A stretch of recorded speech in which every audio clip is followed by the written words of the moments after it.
Please remember to like, subscribe and comment, as we love to hear back from our viewers. Also, if you enjoy our videos, please consider becoming a patron of our show through Patreon and or GoFundMe. Links are listed below the video in the description.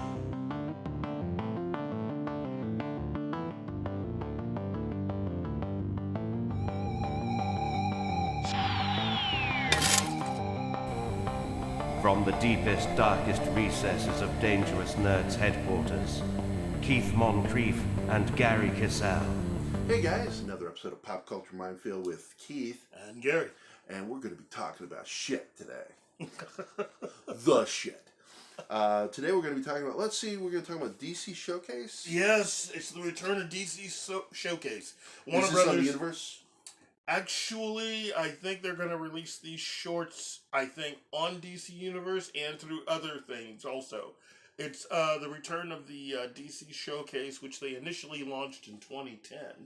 And it consisted of some shorts consisting of the Spectre, Jonah Hex, Green Arrow, which was a very good one, Catwoman, and also culminating in Superman Shazam, the return of my favorite of that one was... now, I did like the Green Arrow episode. Yeah. Segment.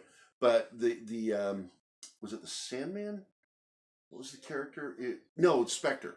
Yeah. That was set in the 70s. And that was my favorite of all of them. That was really good. That was really good. Well, they're bringing it Gary back. Cole did the voice, didn't Yeah. he? Yeah, Gary Cole. Everybody, if you don't know who Gary Cole is, you just need to just stop trying to be a nerd. They're bringing it back, and there'll be 5 brand new shorts, which will consist of Sergeant Rock. Finally! Adam Strange. How long have we been waiting for that? I know, right? Jeez. The Phantom Stranger. Death, Neil Gaiman's Death from the Sandman universe. Oh, nice. And it'll culminate in Batman, Death in the Family. Absolutely one of my favorite comics. Not because it really got to me emotionally, is that they killed a Robin. Yeah. Robin died. And they did the whole vote. It was like when we were kids, there was a cereal, Quisp and Quake, and they did this whole vote thing. And all the kids had to send in these little cards cut out from the cereal to vote which cereal was going to survive. And of course everybody voted for Quake. I mean, Quisp, the alien, and Quake, who is basically Dudley Do-Right in my opinion. Looked just like Dudley Do-Right. Yeah. Still exists to this day, but he kind of faded into the background. And Quisp was like other than Captain Crunch, it was the best cereal, and I ate the crap out of it. If crap were an awesome thing, I would eat it. And that way. I mean, I would get that. I joke about it all the time. Big old salad bowl. Empty almost a whole box into it and half a quart of milk. And big old serving spoon. Just sit in front of that TV and eat. Back when TV for kids was awesome on Saturday mornings. Yes, it was. Destroyed by moms and by what was it? The live action TV. Which there was some organization that ended up hurting it because they wanted it to be educational, and the more educational they tried to make it, the less fun it was for kids, and eventually the networks just gave up. Yeah, and they stopped putting out Saturday morning cartoons. So, but anyway, good morning, Miss Bliss. We have something close to that now because you can pretty much watch those Saturday morning cartoons whenever you want to with DC Universe. And I get on there and I watch some of my favorite cartoons, which was Super Friends. Yep. You've got Justice League. I mean, they're basically adding everything from the Warner DC catalog. Yeah. Is going to eventually be on this. And even if Warner Brothers releases its app, I believe that DC Universe is going to be a subsection of it. Yeah. That they won't have both of them going at the same time, like Disney is doing with Hulu.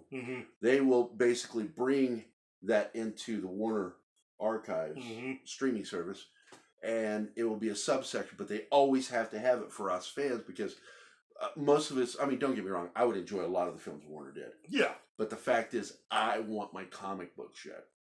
And of course, I think they've now added their entire DC Comics catalog. Yeah, I think they have. Because I've finally got the issues that I wanted to read from Swamp Thing. Yeah. I downloaded them on the app, and I'm like, oh my god, I can watch them now. I'll read them now. Yay! The entire first run. Wow. Back in 72.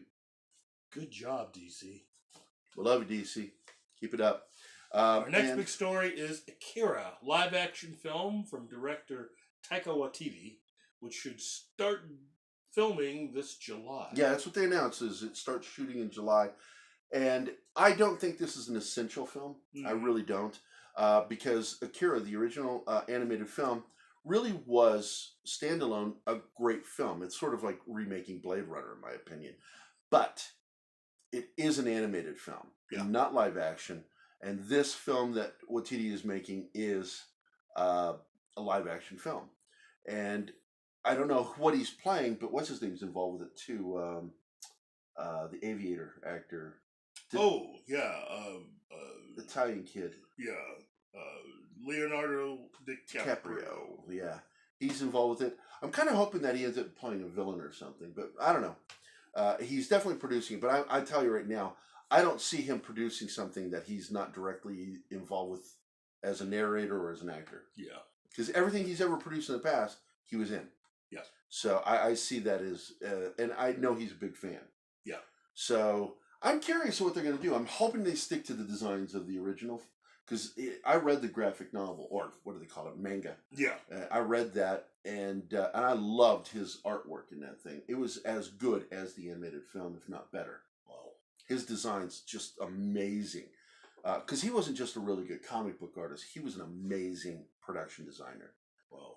His mechanical stuff, just impeccable and believable. And just looks cool to the eye. It's candy. So, we'll see what happens. You got any thoughts on it? Just, if you haven't seen it, you should watch Akira. It's another film to add to the list. It's like if you've only seen the live action Ghost in the Shell, what's wrong with you? You need to. These are classic films. The original Ghost in the Shell and the original Akira, two classic Japanese anime films. Yeah. So go see it. All right, let's see what else is on the list next. Next, we're going to discuss Star Trek by way of Picard, which this new series, unlike Discovery, will be going to Amazon instead of Netflix. And I think that this is funny to me. Yes. This is funny. Because this falls in line with what we were talking about in a previous episode of the blood in the water thing and all that. Because CBS is in trouble. They are absolutely in trouble. Their shows are tanking. Star Trek Discovery is the single most expensive television series in the history of the medium. And it's ridiculous. What was it, 15 million an episode? Something like that? Somewhere. And it's just ridiculous. And nobody's talking about it. Nobody's writing it. The only people talking about it are pretty much the paid websites talk about it. But it never trends on Facebook or Twitter. As a positive. And nobody ever wants to talk about it in a positive way. Exactly. Mm-hmm. And yes, there are websites you can go look to see what's trending. And it never trends. And some idiot tried to argue. He says, like, trending is important. I'm like, actually, it's part of the business model and plans for TV shows from studios and networks. Yep. Yeah, it is. It's important. They understand that that's part of their marketing. Mm-hmm. And if they're not trending, nobody's talking about it. That means nobody's watching it. That's a bad sign. And then you, of course, know Netflix is holding it over CBS's head, that at any time they could release those numbers to let people know what the actual numbers are. Because CBS is trying to keep it from us. Oh, it's a hit. Well, how is it a hit? Show us how it's a hit. Well, just trust us. It's a hit. No, it's not a hit. I don't believe you for a second. I don't buy that for a second. Because if it was a hit, Netflix would want to sink more money into it. Yeah, they would actually have Picard. They'd be throwing the money at you. But no, you couldn't get any more money out of them. They refused more money. You greenlit a third season, CBS, for Star Trek, and a second season for that other shitty show called, what is it, Twilight Zone. And you're looking to see, that's going to bring people in by saying that. But people aren't as stupid as they used to be. Where, it got greenlit, I guess that's going to happen. No, it doesn't work that way. Because we now know, because of shows like Winona Earp, a really good show on Sci-Fi, got greenlit for its 3rd season. And what happened? It's gone.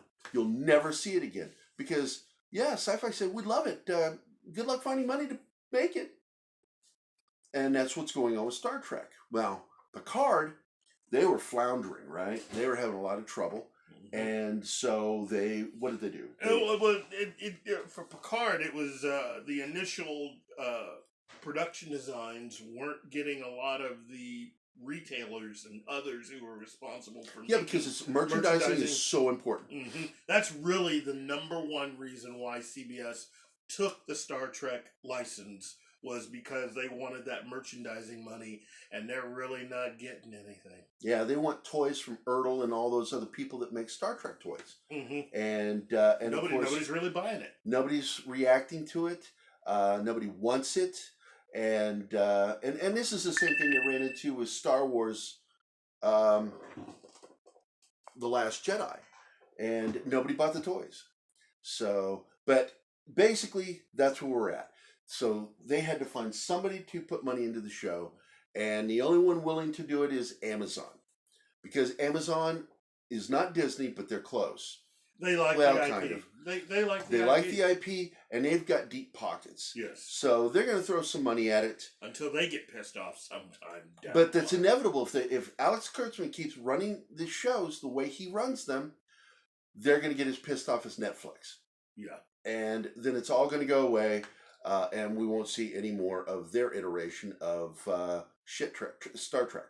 Yeah. And but that could be a good thing in the long run. Maybe in a year or so we start seeing, or a couple years down the road, Sherry Redstone steps back in and starts making Star Trek the way it's supposed to be made. But until then, this is what we've got to live with. And I'm not going to complain about it anymore. I'm just going to say it is a shit show. It is what we have. So we just deal with it until it goes away. But anything else we need to talk about? I think that's it. Okay, well, that's our Friday episode. And it's kind of a short episode. Yeah. So maybe we'll put a cartoon at the end. No, I'm not going to put a cartoon at the end. Don't forget to smash the like button. Just shut up. Comment. Let us know how we're doing. Let us know if there's anything you want us to talk about. Send us questions, and remember, this Sunday, the final episode, Game of Thrones. And we will be talking about that on Tuesday next week. Yeah. So be prepared to talk about it on Tuesday. Well, should we talk it on Wednesday? I don't really care. It'll be either Tuesday or Wednesday. We'll talk about Game of Thrones. We'll decide over the weekend. Yeah, we will. If it's really bad, it'll be Tuesday. Anyway, that's Keith. That's Gary. And this is Pop Culture Minefield. We're out of here. Get out. Go. Get off my lawn. Get off my lawn.